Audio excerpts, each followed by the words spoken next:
Hello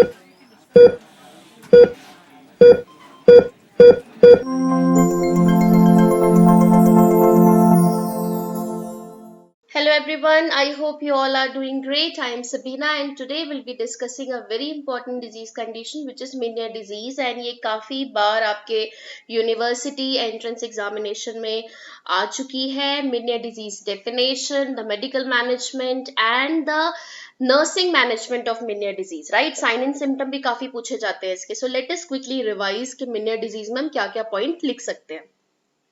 so first we should have a clarity कि Meniere disease एक ear disease है, right? Ear की एक ब्रीफ एनाटॉमी देख लेते हैं. अगर हम ईयर की बात करें, so we have the ear is divided into three part: outer ear, middle ear and inner ear, right?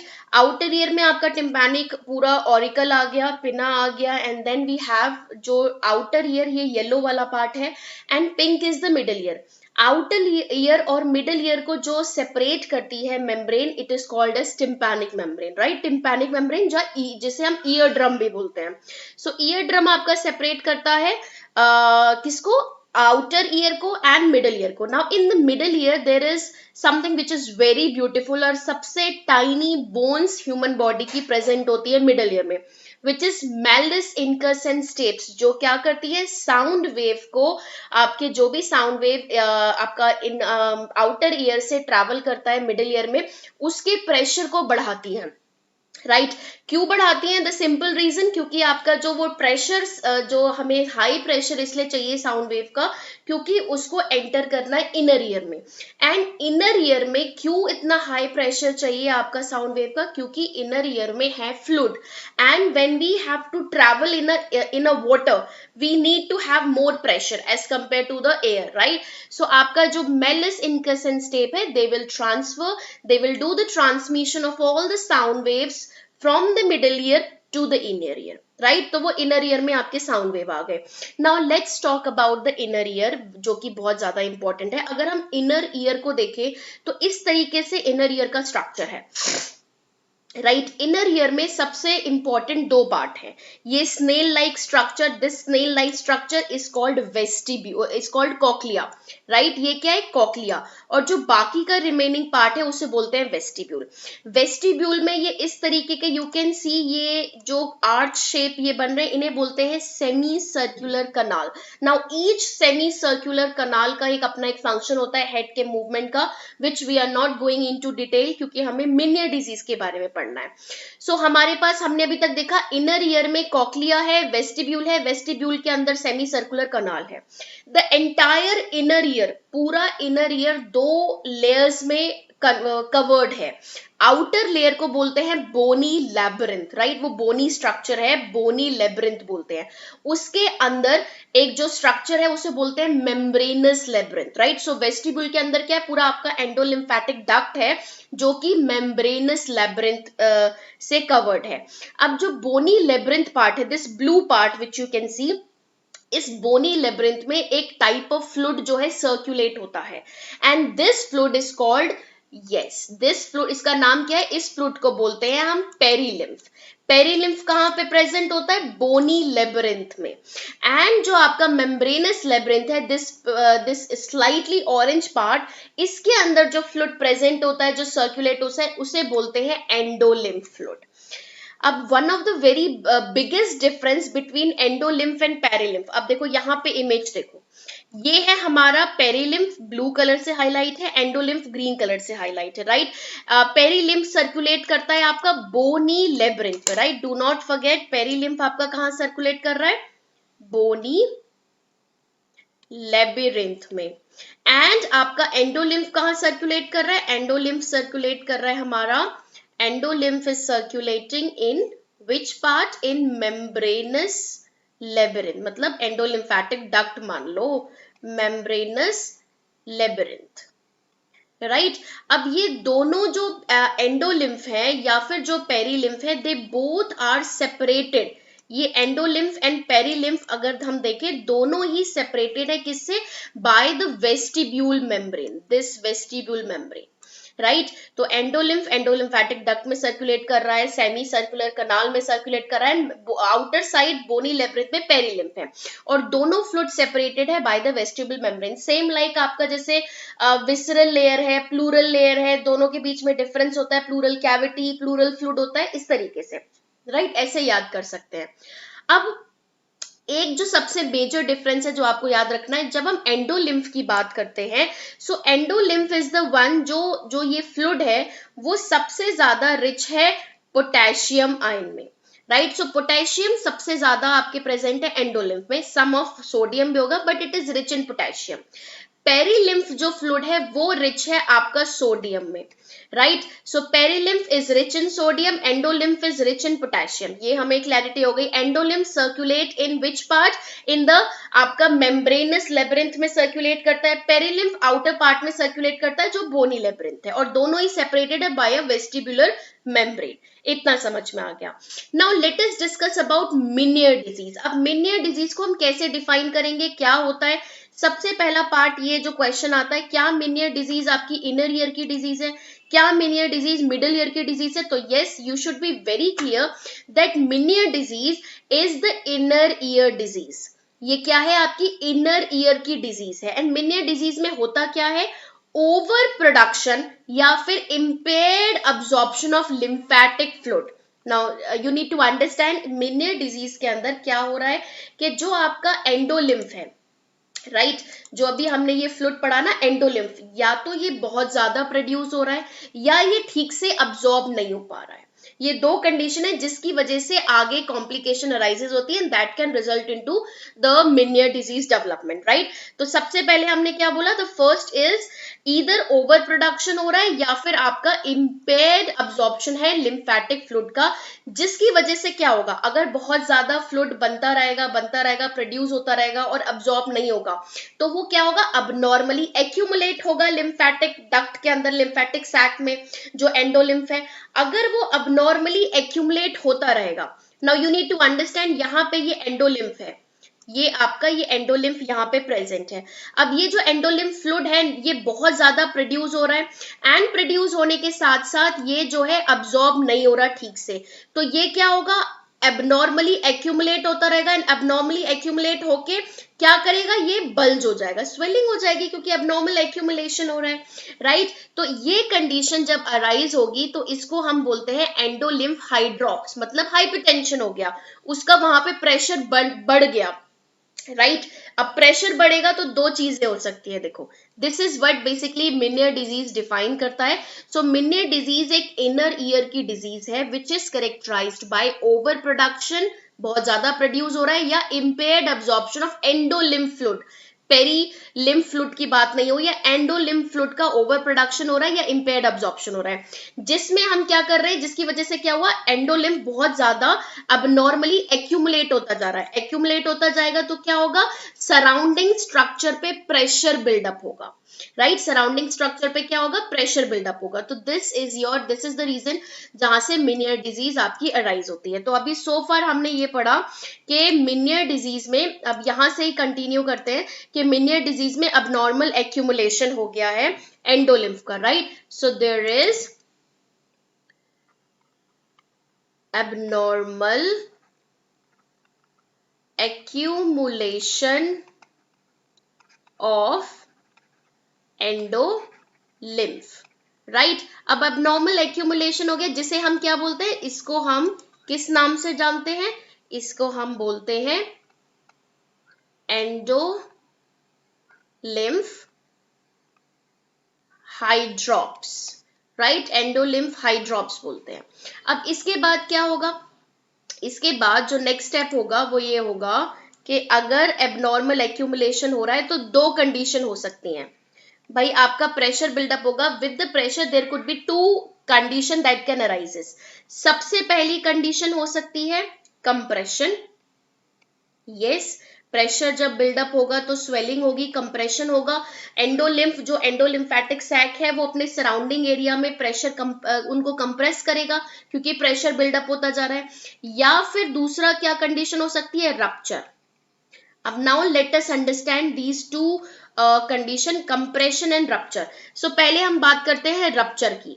Rupture क्या होगा? अब यहाँ पे ये इमेज देखो, यस यहाँ पे हमें पता है, यस नाउ इस इमेज को ध्यान से देखिए, we have perilymph and endolymph. यहाँ पे ये एंडोलिम्फ है, दोनों के बीच में ये जो मेम्ब्रेन है वेस्टिबुलर मेम्ब्रेन। अब जब प्रेशर बिल्डअप होगा तो इतना ज्यादा बिल्डअप हो सकता है कि ये वेस्टिबुलर मेम्ब्रेन रप्चर हो जाए। इन केस अगर वेस्टिबुलर मेम्ब्रेन रप्चर हो गई, लेट्स टेक एन एग्जांपल, क्योंकि प्रेशर इतना बिल्डअप हो गया था जिसकी वजह से वेस्टिबुलर मेम्ब्रेन रप्चर हो गई है। अब रप्चर होने के बाद क्या होगा? रप्चर होने के बाद ये जो भी फ्लूइड जो एंडोलिम्फ था वो रप्चर होने के बाद आपका पेरिलिम्फ में मिल जाएगा, right? It will get mixed with the perilymph, यही होगा, क्योंकि रप्चर होने के बाद आपका एंडोलिम्फ यहाँ इस कंपार्टमेंट में चला गया बोनी लेब्रिंथ में, और ये पेरिलिम्फ के साथ मिल गया, मिक्स हो गया। इससे क्या होगा? Now we know that perilymph जो था which is rich in potassium, rich in sodium, and endolymph आपका रिच है पोटेशियम में, तो यहाँ पे डिप्लीशन हो जाएगा एंड डीपोलराइजेशन स्टार्ट हो जाएगा। Potassium what potassium will do? Depolarisation of nerve fibre का डीपोलराइजेशन क्रिएट करेगा, and that can result into the again जो है subsequent sign and symptom cause करना शुरू कर देगा। पॉइंट नंबर 1, ठीक है। सो रप्चर में क्या हुआ कि रप्चर में आपका मेम्ब्रेन जो वेस्टिबुलर मेम्ब्रेन था वो रप्चर हो गया, एंड रप्चर होने के बाद एंडोलिम्फ जो है, एंडोलिम्फ मिक्स्ड विद पेरिलिम्फ, वो पेरिलिम्फ के पास जाके मिक्स हो गया, जिसकी वजह से पोटेशियम जो था रिच एंडोलिम्फ फ्लूइड उसने डीपोलराइजेशन कर दिया, depolarization of nerve fiber and resulting into further sign and symptom, एक कंडीशन है। Now let's talk about compression। अगर हम compression की बात करें तो यहाँ पे अभी ये फर्स्ट स्टेज कंप्रेशन होगी, जब कंप्रेशन बहुत एंड स्टेज पे पहुंच जाएगा तब रप्चर होगा। अब कंप्रेशन में क्या हुआ? यस ये जो आपका एंडोलिम्फ है ये क्योंकि अबनॉर्मली कलेक्ट होता जा रहा है इसके अंदर फ्लूइड, तो ये सब्सिक्वेंट एरिया को कंप्रेस कर रहे हैं, and the most common area जो कंप्रेस होता है वो ये होता है, यस क्योंकि आपका एंडोलिम्फ कहाँ फ्लो कर रहा है? ये इधर फ्लो कर रहा है एंडोलिम्फेटिक सैक में, एंड एंडोलिम्फेटिक सैक कहाँ किसके अंदर है? आपके सेमी सर्कुलर कनाल के अंदर। दीज आर सेमी सर्कुलर कनाल जिनके अंदर आपका ये एंडोलिम्फ फ्लो कर रहा है, राइट? अब ये किसको कंप्रेस कर रहा है? अल्टीमेटली एंडोलिम्फ जब एब्नॉर्मली एक्यूमुलेट कर रहा है these in semi circular canal को ये कंप्रेस कर रहा है, एंड सेमी सर्कुलर कनाल का जो मोस्ट इंपॉर्टेंट फंक्शन होता है it is related to hearing and related to the balance, तो वो कहीं ना कहीं डिस्टर्ब होगा, राइट? तो ये इसकी एक सबसे बेसिक पैथोफिजियोलॉजी है। कंप्रेशन होगा, कंप्रेशन होके ये क्या कहाँ किस कौन से स्ट्रक्चर को कंप्रेस करेगा? अब नॉर्मल स्वेलिंग होगी, and that can lead to the compression of semi circular canal, right? Semi circular canal को कंप्रेस करेंगे जो कि further sign and symptom patient को अपीयर कराएंगे। So Meniere disease overall it is a disease of inner ear, जिसकी वजह से आपका पेशेंट को क्या होता है? ओवर प्रोडक्शन हो सकता है या इम्पेयर्ड एब्जॉर्प्शन है एंडोलिम्फ का, जिससे आपका एंडोलिम्फ एबनॉर्मली कलेक्ट होता जा रहा है, कहीं ड्रेन नहीं हो रहा है और ज्यादा प्रोड्यूस हो रहा है और प्रेशर बिल्डअप हो रहा है, या तो रप्चर कर देगा मेम्ब्रेन, रप्चर होगा वेस्टिबुलर मेम्ब्रेन, दिस मेम्ब्रेन, तो फिर वो मिक्स हो जाएगा पेरिलिम्फ से, या फिर कंप्रेशन होगा सेमी सर्कुलर कनाल का, जिसकी वजह से पेशेंट को फर्दर हियरिंग और बैलेंस में प्रॉब्लम आएगा, right? So this is a very clear image where we can see, let me maximize, yes, जिसमें we can identify कि normal, what is the difference between normal ear and a ear जो कि basically characterized है by the Meniere disease।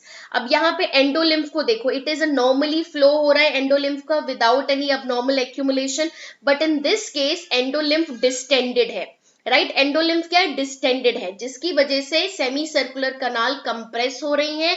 Either it will get in later stage it can get mixed with the perilymph as well, right. तो ये हो गया आपका endolymph. Now endolymph की pathophysiology and now we are clear with the definition कि ये inner ear का part है और इसमें होता क्या है हमें पता चल गया। Let's talk about the sign and symptom. If we talk about the sign and symptom of Meniere disease तो हमेशा हमें एक ट्रायड याद रखना है। मिनियर डिजीज में क्लिनिकल मैनिफेस्टेशन में it is always most common asked question in your competitive entrance examination, जिसमें the triad of Meniere disease करके क्वेश्चन पूछा जाता है। And what is that? It is vertigo. Vertigo is one of the most common symptom which is associated in meniere disease. Frequently patient को vertigo मतलब चक्कर आना, right? Patient को लगेगा पूरा जैसे घूम रहा है, दैट इज वर्टिगो। तो पेशेंट को वर्टिगो फील होगा। Then there is tinnitus. Tinnitus मतलब ringing sensation in the ear, कान में झंझनाहट होती रहेगी।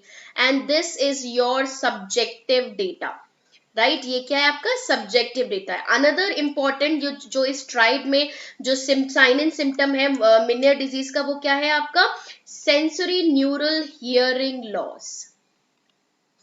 क्योंकि आपके जो सेमी सर्कुलर कनाल है वो कंप्रेस हो रहे थे, तो हियरिंग लॉस जो है ये करेगा, कैरेक्टराइज करेगा। पेशेंट को टिनिटस हो सकता है, पेशेंट को वर्टिगो हो सकता है। These are the most common symptom जो पेशेंट एक्सपीरियंस करता है बहुत frequently, that can last for minute to hours as well. इसके अलावा क्या साइन एंड सिम्टम हो सकते हैं? Patient can experience nausea, vomiting.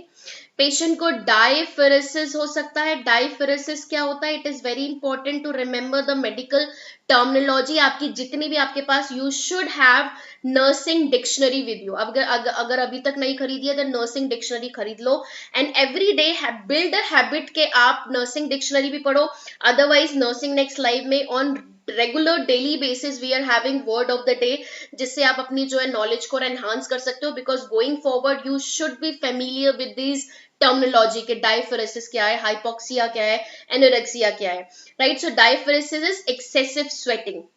So patient को एक्सेसिव स्वेटिंग होगा because of depolarisation of sodium nerve fibre, जो कि पोटेशियम की वजह से हुआ था। नोशिया, वॉमिटिंग हो सकता है। And in some cases patient can also experience brief loss of consciousness। Brief loss of consciousness भी हो सकता है पेशेंट को, right? So these are the clinical manifestation of patient with Meniere disease. इतना हमें क्लियर हो गया मिनियर डिजीज का जो क्लिनिकल मैनिफेस्टेशन है वो किस तरीके से हो सकता है। Now let's talk about the management part. अगर हम मैनेजमेंट पार्ट की बात करते हैं तो हमारा एम है मैनेजमेंट में कि हम जो अबनॉर्मल मतलब मेडिकेशन से we can, first our aim is to treat the sign and symptom, right? Second aim है कि ये डिजीज कंडीशन हो ही ना, उसको प्रिवेंट कर सके। Now prevention part is very important and that totally depend upon the causes of Meniere disease. Meniere disease के causes क्या होते हैं, राइट? सो एक तो रीजन इडियोपैथिक है which is unknown reason, right? Second it could be allergic reaction. कुछ allergic reaction होती है that can trigger the over production और impaired absorption of endolymph and which can result into Meniere disease.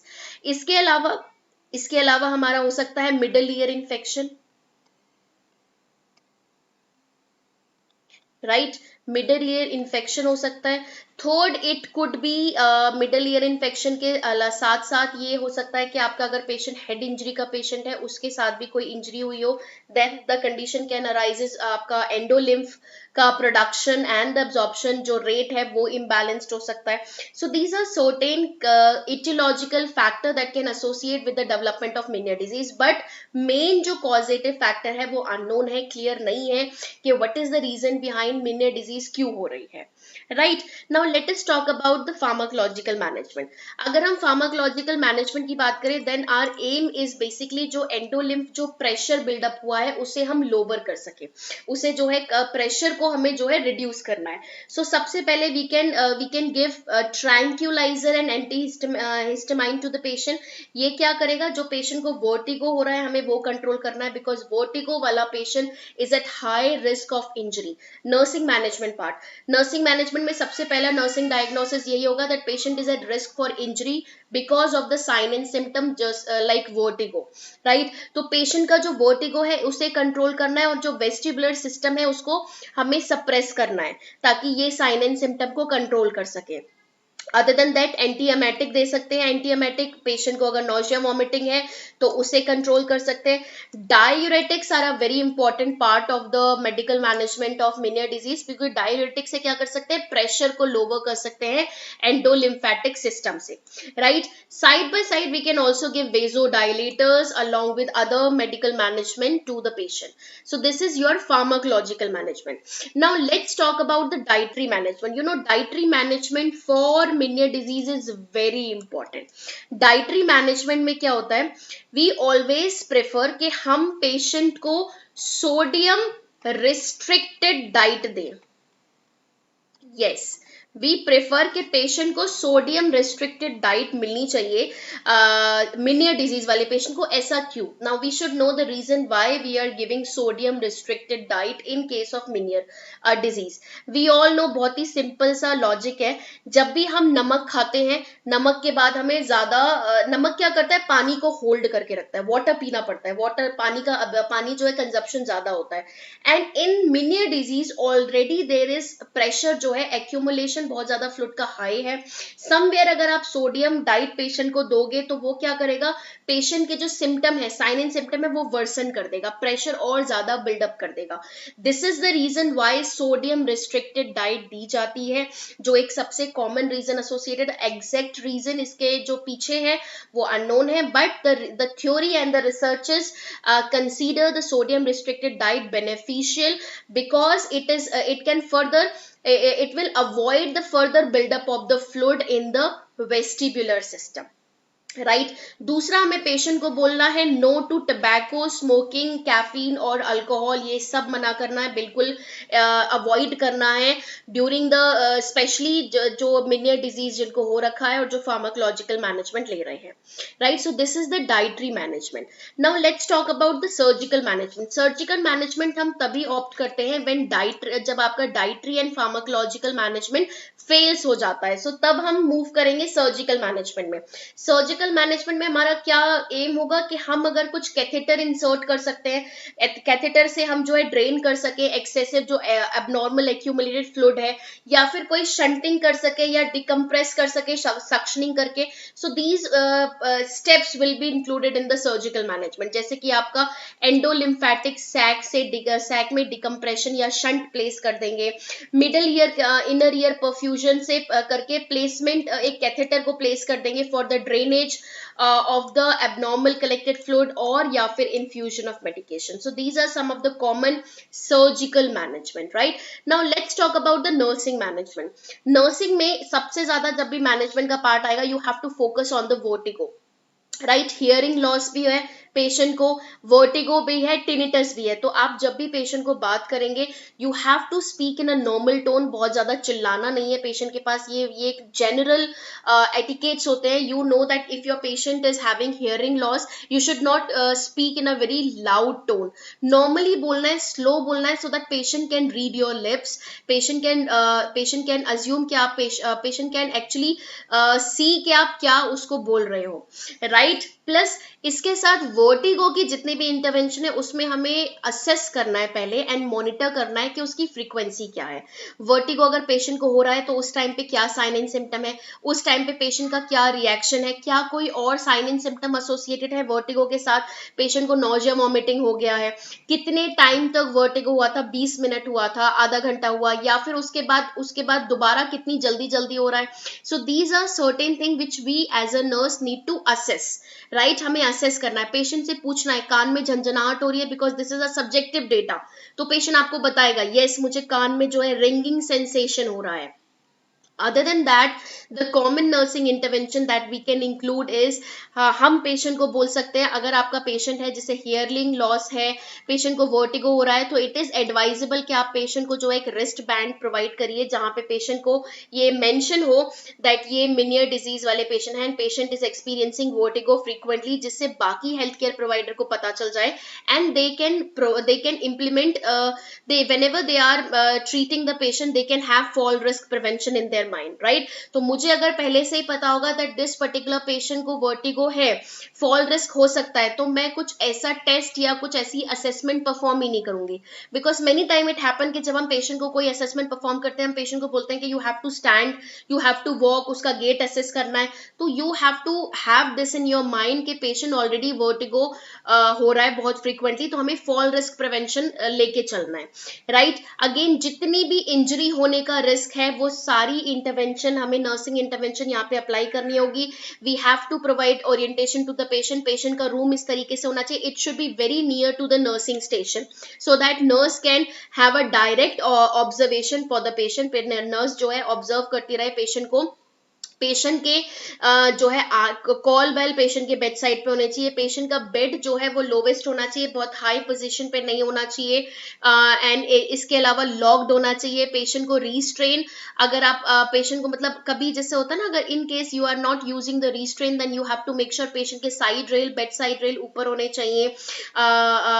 And we have to avoid using the restrain, right?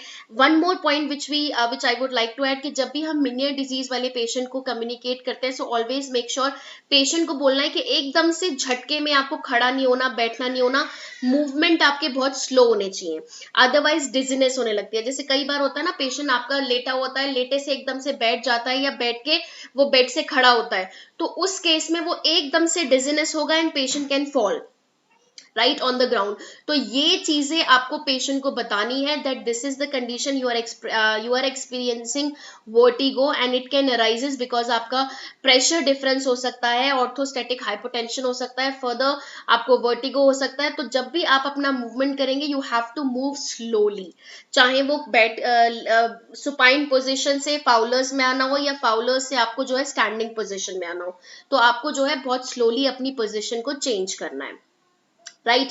So this is an important point under the Meniere disease. We should understand कि Meniere disease के nursing management, pharmacological management ये 5 number में आ सकता है. तो nursing management में आपको कितना पार्ट क्या क्या लिखना है, वर्टिगो के बारे में लिखना है, उसके सारे nursing intervention लिखने हैं, इंजरी को प्रिवेंट करने के लिए क्या क्या हम, इंजरी कैसे हो सकती है, फॉल से. Again fall risk is very important. हमें पेशेंट का ये असेस करना है जब हम वर्टिगो असेस करेंगे कि किस तरीके से हम पेशेंट को फॉल प्रिवेंशन इंटरवेंशन प्रोवाइड कर सकते हैं, राइट? पेशेंट का रिस्ट पे आइडेंटिफिकेशन बैंड होना चाहिए कि ये इंडिकेट करे पेशेंट जो है वर्टिगो एक्सपीरियंस कर रहा है. And whenever any health care worker उसे जब असेस करेगा या केयर प्रोवाइड करेगा, that person health care worker will take care fall risk prevention, वो अप्लाई करेगा, right? So this is the basically core of your Meniere disease. I hope Meniere disease आपको clearly समझ में आया होगा. बस याद रखना है एंडोलिम्फ, पेरीलिम्फ, राइट? उसी के ऊपर आपका Meniere disease based and it is a disease of inner ear. So that's all from with Meniere disease, and see you all with another interesting disease condition. Till then, stay happy, stay healthy, stay focused, पढ़ते रहिए, revise करते रहिए.